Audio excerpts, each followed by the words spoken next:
Northwestern Clinton County, Greene County, Montgomery County, until 9:30 p.m.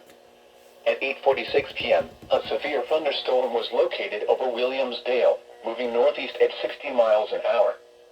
Hazard, 60 miles an hour wind gusts and quarter-size hail. Source, radar indicated. Impact, minor hail damage to vehicles is possible. Expect wind damage to trees and power lines. Locations impacted include Petersville, Franklin, Clarksville, Englewood, State Route 63 and State Route 741, Fort Ancient, Beckett Ridge, Lumberton, Pekin, Corwin, South Middletown, Wright-Patterson Air Force Base, Old Town, Gladstone, Cedar Creek State Park, Yellow Springs, Cowan Lake State Park, Hunter, Roxana, and Clayton. This includes the following interstates: I-70 in Ohio between mile markers 18 and 41.